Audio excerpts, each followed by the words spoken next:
Hi guys, in this video, I'll show you how to share Google Drive link.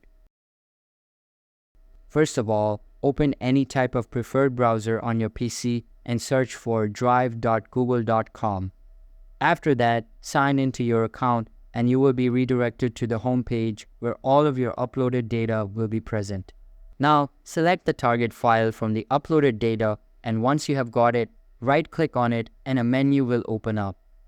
After that, click on the Share feature and then select Share again from the sub-menu. Once you do that, a pop-up menu will open up. Inside it, you can share the file by copying the file link and then sharing it.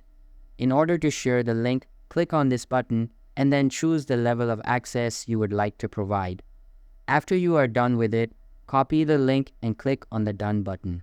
You can also use the email feature. Simply type in the target email and then send the link to them directly. So that's all for this video.